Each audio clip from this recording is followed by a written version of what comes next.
With the Lucky Land Slots, you can get lucky just about anywhere. This is your captain speaking. We've got clear runway and the weather's fine, but we're just going to circle up here a while and get lucky. No, nothing like that. It's just these cash prizes add up quick. So I suggest you sit back, keep your tray table upright, and start getting lucky.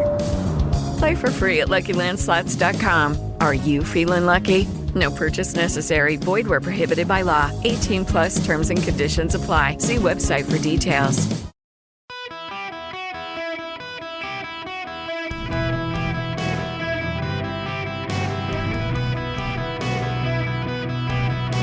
Welcome to the Eric Erickson Show podcast, Hour 2. Hello, America. It is Eric Erickson here across the nation. The phone number, if you want to be on the program, 877-973-7425.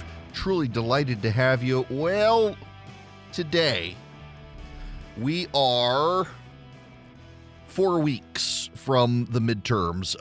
4 weeks from today, really 28 days from today, will be the midterm elections for the United States of America. Now, I know this is kind of dumb for some of you for me to say this, but I know my listenership, and it's really odd, y'all. Let me pull up this sheet because I've been tracking this, and I find it just fascinating. This data. This is my live stream data that I've been keeping track of. I have people. Here are the countries. Albania, Algeria, Aruba, Australia, Austria, Brazil, Canada, Colombia, Costa Rica, Cuba, Czech Republic, Finland, France, Germany, Ireland, Israel, Italy, Japan, Kenya, Korea, Mexico, Montenegro, Netherlands, New Zealand, Nigeria, Romania, Saudi Arabia, Singapore, Slovakia, Spain, Sri Lanka, Sweden, Thailand, the UK, and Zambia. These are the countries where I have people listening to me right now. It's a little bit bizarre. And then I have Alabama and North Dakota and Hawaii and Vermont, and who knows who's listening. So I want to, for all of you who may be listening home and abroad, just explain this to you very quickly. In this country, legislative races happen every 2 years, typically, at the state and federal level. Because as the winds of the people change and they wish to hold their executive accountable, the founders thought it was important for the people every 2 years to be able to replace their representatives as their moods change. The executive branch in this country, by and large, is replaced every 4 years because the executive needs time through the ebbs and flows and the rearrangement of legislative patterns every 2 years to be able to execute policies. The exception is the United States Senate, which by design doesn't represent you. If you are listening right now, your senator does not actually represent you. Your senator represents your state. And up until the 1900s, your senator was picked by the governor and confirmed by the Senate of your state, or both houses in your state legislature. The Senate, because it represents the interests of the states, goes for 6 years, and only 1/3 of the Senate is up for election every 2 years. So every 2 years, there are legislative races. Every 4 years, there are executive races. And every 6 years, there are Senate races. You have 2 senators. They can never be on the same cycle unless one of them is stepped away due to an appointment. So you'll have a cycle where you have a senator, and then 2 years later, a senator. And then the third electoral cycle for your state, you have no Senate seats. That's the pattern in this country. Legislative is 2 years. Executive is 4 years. The Senate is 6 years because the Senate represents states, not people. And they want the interests of the states are for stability. So one reason it takes so much longer to get stuff through the Senate than the House is because it's expected to move slowly. Presidential cycles are called presidential election cycles. They happen every 4 years. Our next one will be 2024 because our last one was 2020. So in the years between, every 2 years, the legislative cycle where you don't have a president on the ballot is called a midterm election. Now, some states, mine being one of them, Georgia, It has its gubernatorial cycle during the midterm cycles. And the midterm cycles are where you have Congress, no president, and states. The states up for election this year are Alaska, Hawaii, California, Oregon, Nevada, Idaho, Arizona, Wyoming, Colorado, New Mexico, Texas, Oklahoma, Kansas, Nebraska, South Dakota, Minnesota, Iowa, Arkansas, Wisconsin, Michigan, Illinois, Tennessee, Alabama, Georgia, South Carolina, Florida, Ohio, Pennsylvania, Maryland, New York, Connecticut, Rhode Island, Massachusetts, Vermont, New Hampshire, and Maine. Maine and Maryland are two Democratic states run by Republicans. They're expected to flip. Wisconsin is a state that is a real swing state. Right now, Tony Evers is the governor of Wisconsin, and it is expected to flip to the GOP. Kansas is a more conservative populist state. It trends Republican. It has a Democratic governor because candidates matter, and the Republican candidate 4 years ago wasn't that great, and they went with the Democrat. The Democrat is expected to lose. Put it to you this way. There has never been, this is your interesting fact about Kansas, there has never been a governor of Kansas who won re-election when the party opposite that candidate was in the White House. Or I'm sorry, when that same party was in the White House. So if you have a Republican governor of Kansas and there's a Republican in the White House, the odds are your Republican loses. In this case, the Kansas governor is a Democrat. There is a Democrat in the White House, so the odds are the candidate loses. And in fact, everybody expects the Kansas Democrat, who is very pro-abortion, pro-transgender rights, to lose. She's not a good fit for Kansas. She only won because Kansas had a bad Republican 4 years ago. Nevada is expected to flip to the GOP. Oregon is expected to flip to the GOP.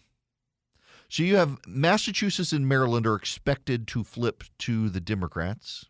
And then Kansas, Wisconsin, Nevada, and Oregon are expected to flip to the GOP. So a net 2-seat pickup for the GOP. In Arizona, Kari Lake, who is someone the Democrats thought would be a terrible, terrible candidate, she's ahead. The Democrat in Arizona, Katie Hobbs, is a real idiot. She's not very bright. She's not very likable. And she's refusing to debate on stage against Kari Lake. And the media there and nationally keeps asking her why she won't debate Kari Lake. One more time before we let you go, because I think it is on the mind of Arizona voters. Are you saying this morning that there is no circumstance that you can envision or would even try to negotiate in which you and Kari Lake would appear at a debate together before the election? At this point in the race, with 30 days to go, our schedule in terms of forums is pretty much set. And I'm really happy with where we are in the plans we have to continue talking directly to the voters of Arizona. This race is, she's just a bad candidate. She's a bad candidate. Now, that leaves the Senate. Every 2 years, there are Senate races. Only a third of the Senate is up for election at a given time. And every state will go for a 4-year period where there are no elections for their senators. Here are the races up for grabs right now. Alaska and Hawaii, California, Oregon, Washington, Idaho, Nevada, Arizona, Utah, Colorado, North Dakota, South Dakota, Kansas, Oklahoma, Iowa, Missouri, Arkansas, Louisiana, Wisconsin, Illinois, Indiana, Ohio, Kentucky, Pennsylvania, Maryland, New York, Connecticut, New Hampshire, Vermont, North Carolina, South Carolina, Georgia, Alabama, and Florida. There are, up for re-election right now, 1, 2, 3, 4, 5, 6, 7, 8, 9, 10, 11, 12, 13, 14 Democrats. The rest are Republicans. Georgia, if the race were held today, is expected to go to Raphael Warnock. Republicans in Georgia are increasingly confident they can get Raphael Warnock into a runoff and beat him in January. May God have mercy on the souls of the Georgians who will be suffering through negative attacks for the next several months. Republicans think it's possible. They actually think that the Libertarian candidate could be a spoiler in the race and keep Warnock below 50%. Very few Republicans actually think that Walker can exceed Warnock and get into a runoff, but it could be possible with Brian Kemp's ground game in Georgia. Stacey Abrams has largely given up in Georgia. Multiple people have told me they've seen her on the campaign trail and she's just out of energy. In Arizona, Blake Masters is expected to lose to Mark Kelly unless the polling has been wrong out there. There's a historic pattern in Arizona of the polling overstating Democratic support. If that's the case, the race is tied and Masters could win. Everyone believes that Adam Laxalt is going to win in Nevada. Wisconsin, Ron Johnson is going to win. In Pennsylvania, the polling shows John Fetterman is going to win, but however you look at it, if there is such a huge overestimation of the polling in Georgia, or in Pennsylvania rather, they could be really undercounting Republican support in Pennsylvania. Dr. Oz wins. A lot of people think Oz can pull this off. If Oz wins that race, then Nevada flips the Senate to the GOP. Even if Georgia stays Democrat, even if Arizona stays Democrat, the GOP would get a 51-seat majority. Now, let's say the polling really is wrong. Let's say there really is an overstated Democratic bias. Well, Walker could win in Georgia, Laxalt could win in Nevada, Masters could win in Arizona, and that could give the Republicans a 53-seat Senate. My gut tells me the Republicans get to 52 seats. They don't get to 53, but if they get to 53, good for them. I think it's very doable for them to get to 51 seats and take the U.S. Senate. And Democrats are starting to realize that's the case. Democrats had really thought that they could beat J.D. Vance. We're going to spend time on J.D. Vance here in a little while. Doesn't look like they're going to spend time beating J.D. Vance. So the Republicans appear that the GOP will pick up 2 seats nationwide net. The Senate appears the GOP will pick up 1 or 2 seats net.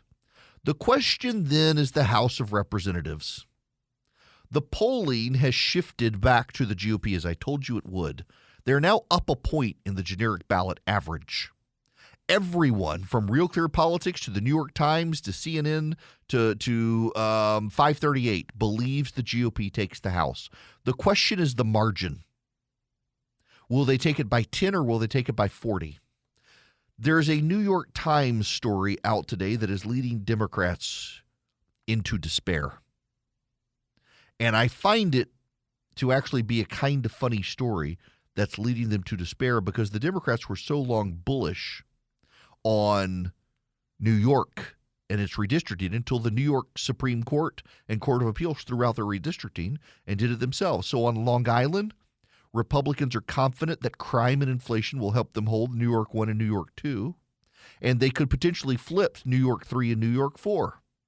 On Staten Island, national Democratic strategists have concluded there is almost no viable path to victory for Max Rose, who would be a comeback Democrat. In the Hudson Valley area, Republicans are making serious runs at 3 seats held by Democrats, New York 18 and 19, and even DCCC Chairman Sean Patrick Maloney's new district, New York 17, where he faces a viable challenge with internal polls from both parties showing a dead heat in a suburban area. Joe Biden won by 10 points. In central New York, Republicans are poised to hold the 22nd congressional district. Republican polls and Democratic polls both show Brandon Williams leading Francis Connolly.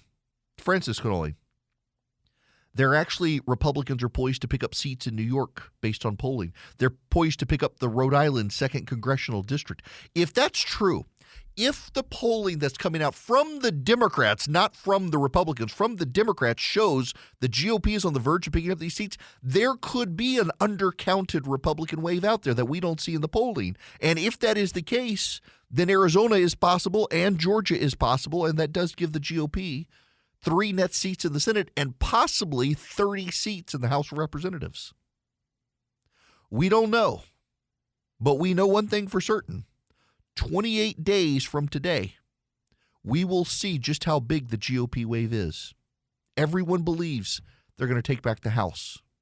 How big the wave is, how big the base is in Georgia, for example, with Brian Kemp to push others across the finish line, will shape the next 2 years in American politics. And we'll find out in 28 days. I want to tell you guys a little about a group I've been working with, Americans for Prosperity. Maybe you've heard of them. They're the largest grassroots network in the country, fighting to expand freedom and opportunity so that we can unleash prosperity in America again. Here's what I like about Americans for Prosperity. They focus on building movements at the community level, not Washington, D.C. That's actually how I first came to know them, in Georgia, helping rise up the Tea Party movement in 2010. They understand we're not going to find solutions in Washington. We got to take power out of Washington. That's going to have to come from Americans like you outside the Beltway bubble. That's why I'm excited to partner with Americans for Prosperity to provide an effective platform where we can talk to our fellow Americans and advocate for solutions to the most critical challenges facing the country. I encourage you to learn more about Americans for Prosperity by going to americansforprosperity.org/Eric. Hello there. How are you? It is Eric Erickson here. The phone number, 877-973-7425. I want to take a phone call here real quick. Joe, you're going to be up next. Welcome to the Eric Erickson Show. Joe, how are you? Hi, Eric. I'm fine. Hey, I want to see if you can help shed some light on something that, not only gaslighting, fact-checking, but the lie that Biden just told recently that he is going to pardon all the criminals that are federal offense for minor possession of carry marijuana or possessing marijuana. There is no such law. There is nobody going to be pardoned. All that is a state local laws there. Am I right? Yes, Biden says now there are people in prison on federal marijuana charges.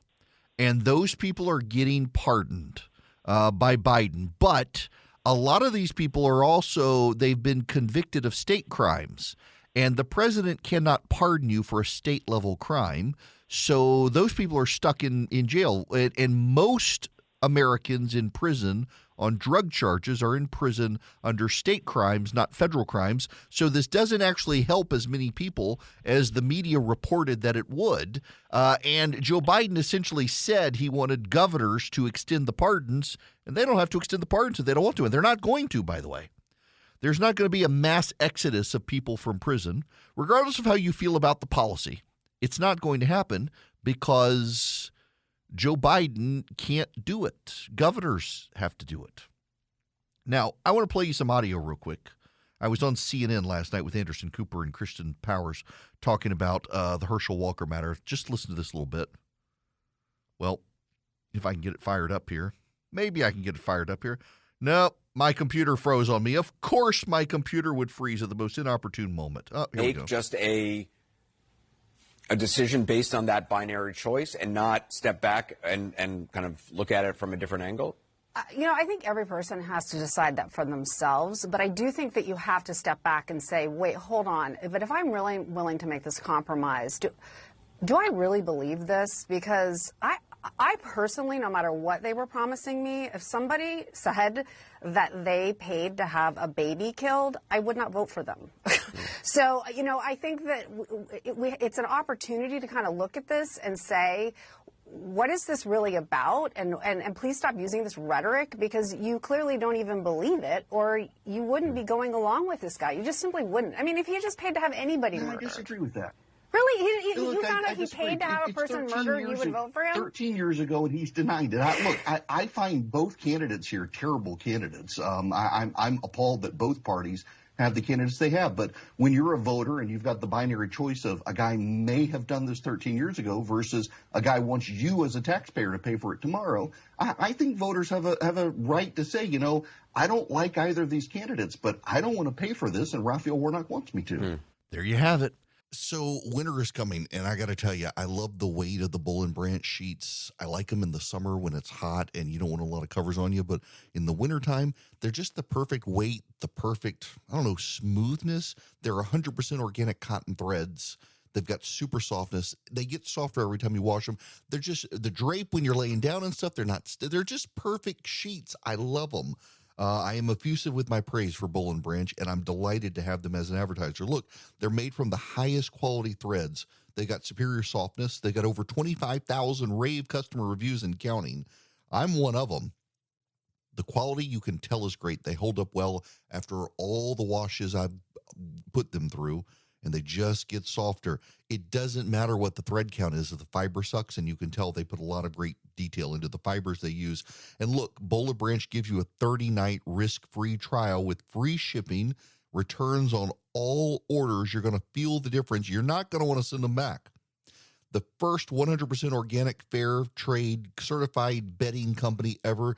They use 90% less water than conventional production, 0 pesticides, other toxic chemicals. They don't use them. It's just fantastic. Listen, I'm effusive with my praise. I love Boll & Branch. Try them for yourself. And again, you get a 30-night risk-free trial, free shipping, returns on all orders. Try the sheets that will make you fall for the coziest night's sleep in the season where you want cozy sheets. 15% off your first set of sheets. Free shipping when you use promo code ERIC, E-R-I-C-K, at bollandbranch.com. That's Boll & Branch, B-O-L-L-A-N-D branch.com. The promo code is ERIC. Trust me, they're worth it. We've got 5 bedrooms, 5 beds, Boll & Branch sheets on every bed. Hello there. It is Eric Erickson across America. I am delighted to have you. The show keeps growing. You know, we've got stations now in Montana, in Oregon, in Arizona, in Nevada. We just keep growing westward, northward. We've got stations in Springfield, Illinois. How are you folks today? North Carolina, Tennessee, just growing. Oklahoma, Ohio, Florida. It's just, I feel some measure of success. It's been very, very slow to grow, but we're starting to grow, and I appreciate all of you. The phone number, if you want to be on the program, 877-973-7425. So, I gotta share with you what happened the other day. I know he didn't mean it badly, but it's a humbling experience. My neighbor came over. You know, I have friends come over on Sunday nights, and we have bourbon and cigars. We watch the football game, and my neighbor has just started coming over. And it's okay. He stands on the porch, and so he came over Sunday, and it was just Philip and me, and so he sat down, and we're talking about work and radio contract negotiations, all that stuff, and he's like, well, you know, I'm glad you're filling in for Ben Shapiro, give you some national audience here. And essentially over time, his words of wisdom were basically that I'm not good looking enough to be a TV show host, and that I'm a regional centrist or moderate, and that I need to I just stuck on Georgia. Now, I've already got to acknowledge that I'm a little bit self-conscious about Georgia is the center of the universe for politics right now. And I don't want my listeners in Oregon or Nevada to think, oh, he's just a Georgia show and he's on our station. It is the center of the political universe, though, with this Herschel Walker race, with the Brian Kemp, Stacey Abrams race and the like. And I do have to talk about it, but forgive me if you decide to pigeonhole me as an ugly regional centrist radio show host. Oh, my gosh, it was kind of funny. But I got to talk about the Herschel Walker race. I played you the audio. If you will listen again, here is the end of the conversation. It's Anderson Cooper show on CNN with Kirsten Powers, who is a progressive Democrat, and myself. And she, for a long time, has billed herself as pro-life, but supports a lot of pro-abortion Democrats. Is it fair for somebody to make just a decision based on that binary choice and not step back and kind of look at it from a different angle? You know, I think every person has to decide that for themselves, but I do think that you have to step back and say, wait, hold on. But if I'm really willing to make this compromise, do I really believe this? Because I personally, no matter what they were promising me, if somebody said that they paid to have a baby killed, I would not vote for them.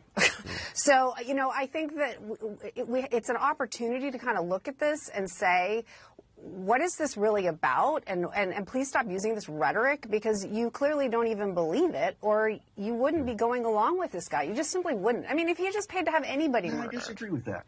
Really? Look, You found if he paid to have a person murdered, you would vote for him? 13 years ago, and he's denied it. I find both candidates here terrible candidates. I'm appalled that both parties have the candidates they have. But when you're a voter and you've got the binary choice of a guy may have done this 13 years ago versus a guy wants you as a taxpayer to pay for it tomorrow, I think voters have a right to say, I don't like either of these candidates, but I don't want to pay for this, and Raphael Warnock wants me to. Is it? Yeah. I mean, that's it in a nutshell for me. Listen, I'm not going to tell you how to vote in Georgia. I will tell you that I don't think you should be shamed into avoiding Herschel Walker. By the way, a reporter for a prominent media outlet, let me tell you something about the Daily Beast. I've now heard from two different reporters from media outlets who said the story that he ran violated all sorts of journalistic ethics. And one reporter told me the man tried to do another hit job on Herschel Walker by getting a girl with autism to believe that he was the girl's father. And he's not. By dripping it out and not giving you all the story details, by claiming they couldn't and then clearly they could, this was a political hit job. And you, whether you like Walker or not, need to understand it was a political hit job. And the media, by and large, has avoided talking about Raphael Warnock's baggage. Now, this is a national story because this shapes the United States Senate. And for those of you in Georgia who are listening to me right now, I believe character counts. And I'm not going to fault anybody for saying character counts, and I don't like either of these guys. I also do want you to appreciate that if it comes down to holding the United States Senate, you have two candidates, one of whom is on the pro-life side and 13 years ago may or may not have paid for an abortion. And the other guy is on the pro-abortion side, who not only wants you to do taxpayer-funded abortion until the moment of birth, but wants to end the filibuster in the United States Senate to make it happen. And if the Democrats get to 51 or 52 Senate seats, the filibuster will die, and every bad thing the Democrats have tried to get through the Senate will get through the Senate. And you do have to think about that. At some point, you have to decide, am I going to just sit on the sidelines because I hate both these guys? Legitimate answer. Or am I going to hold my nose and vote for the candidate I don't care for who has all this baggage because I've got to stop Joe Biden and the Democrats? A legitimate answer. And I don't think anybody should shame you for saying, I'm going to go stop the Democrats. I don't care for Herschel Walker. I already had issues with him. The larger story here is that the Republicans need to do better. I have friends who are upset with me for not saying you should sit it out. They are convinced the GOP must do better with the quality of candidates, and if Herschel Walker wins, the quality of candidates will continue to suffer, that there must be repercussions, and the repercussions must come from the GOP losing the Senate. But many of the people who tell me this have drifted to the left over time anyway, and they're perfectly fine with the Democrats controlling the Senate. They're perfectly fine with an abortion-on-demand agenda. They don't actually think the Democrats will do it. I think the Democrats have been trying to do it, and we should take them at their word. We should take Raphael Warnock at his word that he wants abortion on demand. We should take Raphael Warnock at his word that he wants to confiscate the right to control elections and give it to the federal level. We should take Raphael Warnock at his word that he wants to end the fossil fuel industry. And we should take Raphael Warnock at his word that he wants to force churches to violate their religious conscience on sexual gender issues or be punished. We should take him at his word on all of these things. We should take Raphael Warnock at his word. And if you take him at his word, he wants to expand government, punish churches, and punish families for living the traditional life that the God he claims to preach says we should live. If you are a regular listener of this program, I have warned everyone for a year that Walker was the weakest Republican candidate possible. And he is. No prophet is welcome in their hometown. I've been telling you guys this, and people were mad at me in the primary. Of course he's got it in the bag.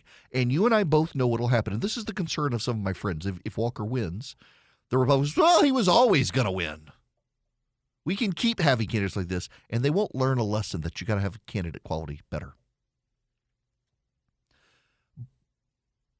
But it's a month from Election Day. Walker's not ever going to pull out. I mean, that's part of his problem we're dealing with here. He's not going to get out. He can't get out. If he gets out, he's still on the ballot. He made it through the Republican primary. He is the will of the Republican voter, whether you like it or not. And the media that has gone out of its way to disparage him has never worried about all of the baggage Raphael Warnock has. The Washington Free Beacon, which is a conservative publication, has a report out today that Raphael Warnock's church owns a building, and if you can't pay the $28 in rent, they immediately evict you. No compassion, no grace, no waiting period. You're out. Herschel Walker's team has stepped up today to volunteer to make the rent payments for the people who can't otherwise afford it. The media, mainstream media, hasn't covered that story. Raphael Warnock ran over his wife. The police showed up. He's a prominent member of the community. They said, nothing to see here. And the media that says believe all women have ignored it. Raphael Warnock ran away from a process server, suing him for child support, child custody. Wouldn't take the papers. His wife says he abandoned the kids. Why are we to believe all women, including Herschel Walker's accuser, but not Raphael Warnock's wife? This is a strategy. Now, let me broaden this out for those of you who are screaming about me focusing on Georgia. John Fetterman is a bad candidate.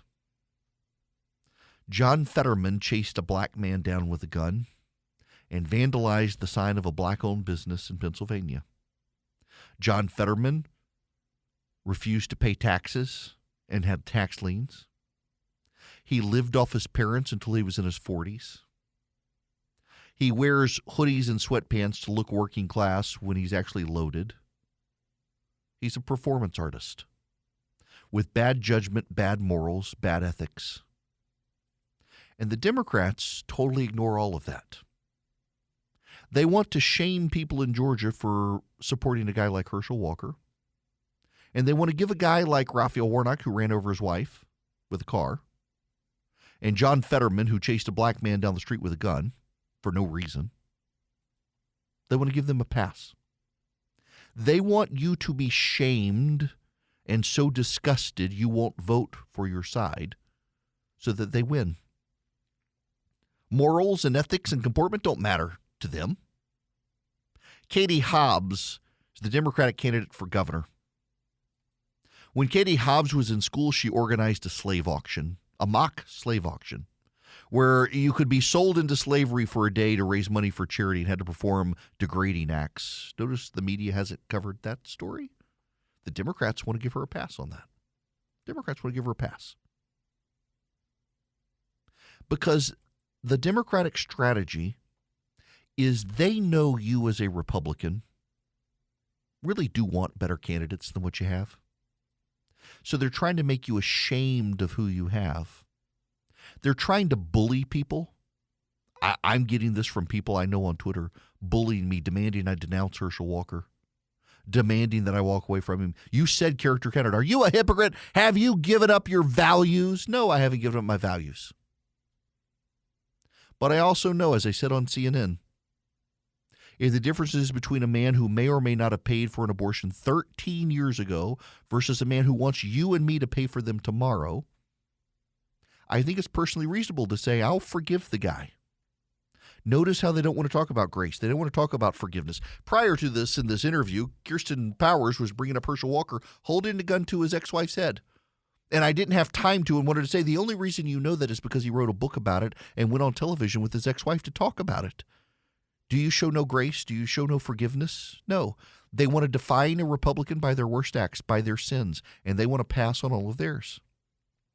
And so I think it's perfectly reasonable for a Republican voter to say, I don't like these guys, but I'm going to go vote for Republicans to control the Senate because we have to stop the Democrats.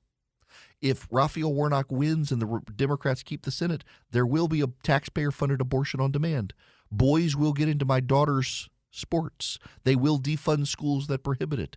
They will wreak havoc culturally and economically in the country. We must stop the Democrats. We must hold them accountable.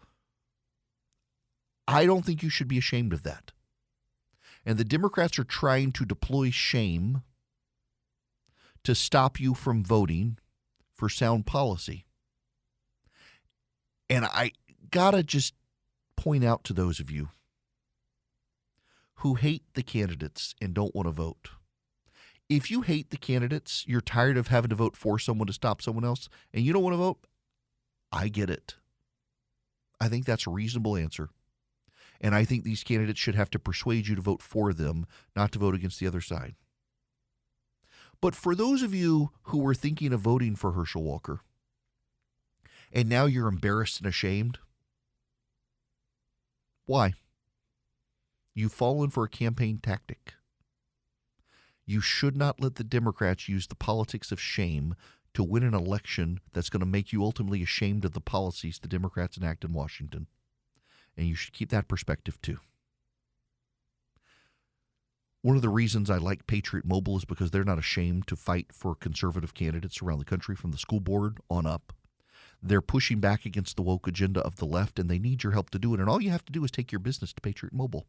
You take your business to Patriot Mobile, and you give them your cell phone number or get a new cell phone number from them. They give you data, they give you 5G, they give you voice, they give you everything you need from a cell phone provider with guaranteed great service because they use the same cell towers everybody else uses. And then they take a portion of their profits and they send it to the conservative movement. They've been helping at the local level with school boards. They're helping at the federal level with Congress. They're helping conservatives get elected around the country, and they do it by you helping them generate profits by moving your business to them. And they give you free activation with my name. You go to patriotmobile.com/Eric, patriotmobile.com/ERICK, or you call them 972-PATRIOT, 972-PATRIOT. Tell them I sent you. You get free activation. You get guaranteed great service, and you're partnering with a company that's Christian and conservative. They share your values. They want your business, and they will make you proud as they engage for the conservative movement in politics, supporting the pro-lifers and the Second Amendment, veterans and first responders, and the anti-wokes, the conservatives who are pushing back on school boards. patriotmobile.com/Eric. Hello there. It is Eric Erickson here. The phone number is 877-973-7425. This hour of the program brought to you by First Liberty Building and Loan. Wherever you are nationwide, you can use First Liberty to help grow your business. If you're buying a building, building a building, growing a franchise, buying a franchise, expanding a franchise, reach out to them. $750,000 deals and up. FirstLibertyGA.com. Tell them I sent you. So, so there's an interesting little thing with some of the right-wing post-Christian trolls online attacking me today. Last night, a former Arkansas Senate candidate attacked parents who live in Georgia. He lives in Arkansas, and he was attacking some parents in Georgia. The parent's son was murdered. The son was at a mall, and the son was gunned down in violence. And the parents are Christians and said they forgive the murderers. They want justice for their son, but they forgive the murderers. And this Senate candidate was outraged that the parents would forgive the murderer. I just replied back and said, it's forgiveness is the epitome of Christianity. We shouldn't be condemning the parents for their reaction to forgive the killers if they're Christians. And the post-Christian right-wing trolls have poured out attacking me for suggesting that we shouldn't condemn the parents of a murdered young man for forgiving the murderers. Obviously, the anger, the emotional response would be understandable, but it's actually takes strength to forgive. And they're attacking me for pointing that out, which is fascinating. Kind of tells you the forces of Mordor, they're not just on the left. They're across the board. If you believe that only the demons of hell exist on the left, you haven't paid attention to the growing trends of the post-Christian right in America. Rouse Douthat, who's at the New York Times, once said that if you think the Christian right is bad, wait till you see the post-Christian right. We're getting a taste of it now with these sorts of things where they can't understand how a family could forgive a murderer. It's fascinating. Now, when we come back, we got to move on. J.D. Vance in Ohio is winning, and the left and the media cannot believe it, and he's winning so big the Democrats are pulling their money out of Ohio. And also, those of you down in Florida, nationally, the Democrats are beginning to bail on the Florida gubernatorial race because, well, Ron DeSantis is not going to lose. With the Lucky Land Slots, you can get lucky just about anywhere. This is your captain speaking. We've got clear runway and the weather's fine, but we're just going to circle up here a while and get lucky. No, nothing like that. It's just these cash prizes add up quick. So I suggest you sit back, keep your tray table upright, and start getting lucky. Play for free at LuckyLandSlots.com. Are you feeling lucky? No purchase necessary. Void where prohibited by law. 18+ terms and conditions apply. See website for details.